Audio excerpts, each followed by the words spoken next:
油焖大虾，我们在家里该怎样去做才好吃呢 ？Hello， 大家好，我是阿鹏，欢迎大家来到天天虾酱厨房。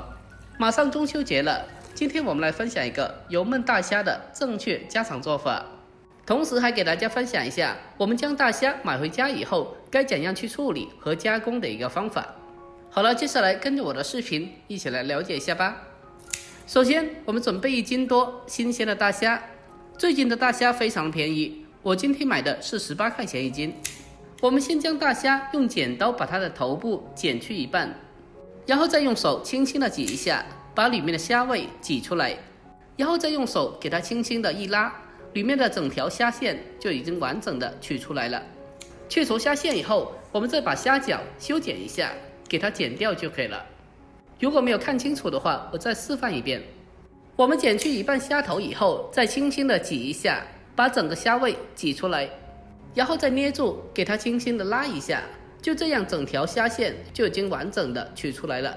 我们将大虾的虾味和虾线去掉以后，大虾里面就非常的干净了。最后再把剩余的虾脚全部的修剪一下，给它剪去就可以了。接下来我们将剩余的大虾全部的一个一个的处理好。我们将大虾全部的处理好之后，给它装在大一点的盆里面，然后再往里面添加大量的清水，没过大虾，将其浸泡起来。再下手将大虾给它清洗一下，清洗掉大虾身上的一些脏东西。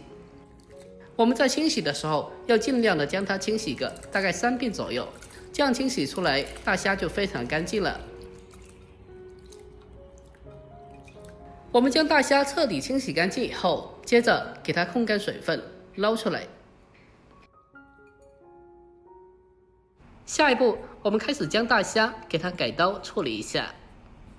像我这样子，用手轻轻的按住大虾，然后再用菜刀把大虾的背部给它抛开。把大虾开背以后，更加方便在后续烹饪中大虾的成熟和入味。而且我们在吃的时候，大虾的虾壳也非常的容易剥掉，所以我们在做油焖大虾的时候，一定要像我这样子把大虾开背处理一下。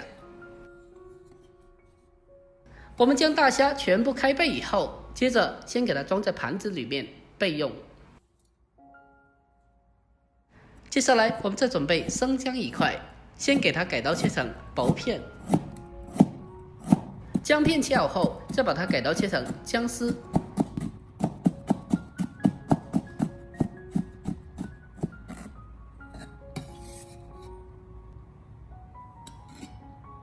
然后再准备几颗小葱，清洗干净以后，将它改刀切成长段。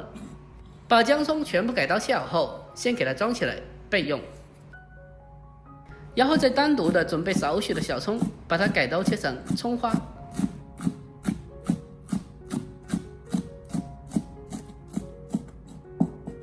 切好以后，将它单独的装起来备用。下一步，我们再准备些许的酱汁，小碗中添加1勺生抽，还有少许的蚝油，然后再往里面再添加1勺料酒，还有少许的鸡精，最后再添加半勺白糖，还有稍微多一点的胡椒粉。用勺子把它搅拌一下，把调料给它充分的搅拌化开。我们在烹饪之前可以先提前的准备些料汁，可以大大的缩短烹饪时所需要的时间，避免烹饪时手忙脚乱的。我们将料汁充分的搅拌均匀之后，先给它放开一旁备用。好了，下一步我们开始正式的烹饪。首先起锅下油，油热以后将大虾放进锅里面，然后再用锅铲把大虾摊开摊平，给它小火的慢慢煎制一下。在煎制过程中，我们可以轻轻的晃动一下铁锅，让锅中的大虾可以均匀的受热和成熟。我们将大虾小火慢煎大概2分钟左右，接着把它翻个面，把另外的一面也同样的给它煎制一下，将大虾给它煎香。亲爱的朋友们，视频你都看到这里了，如果觉得我这个视频对你有帮助的话，那么就麻烦您伸出您发财小手，帮我点个赞呗。您的每个点赞和留言都是我前进的动力，在这里感谢您了，感谢您长期来的支持和鼓励，感谢了。我们将大虾小火慢煎至金红以后，接着再用锅铲给它翻炒一小会，让大虾里面的虾油完全的释放出来。经过这样处理过后，大虾就特别香了。接着我们再把姜葱添加进来，然后再继续的将它小火翻炒一小会，把姜葱给它炒香。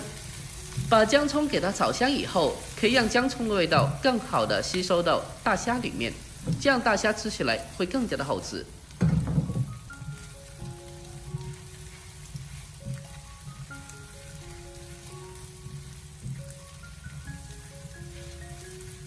我们将它持续的翻炒一小会，把姜葱炒香以后，接着再往里面添加少许的料酒，进一步的去腥增香，然后再把它简单的翻炒几下，将它翻炒均匀。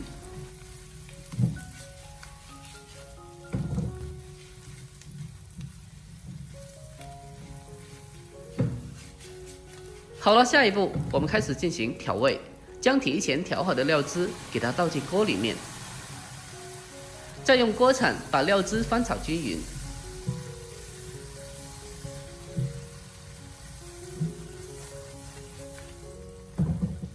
接着再将它扣上盖子，开小火给它焖煮大概3分钟左右，让大虾可以更好的吸收味道。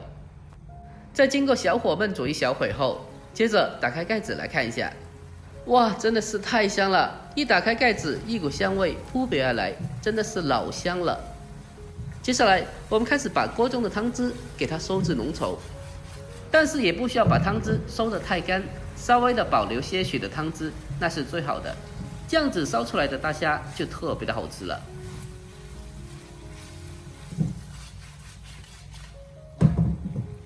最后在出锅之前，再添加少许的葱油，然后再继续的简单翻炒几下，把它翻炒均匀，就差不多可以出锅了。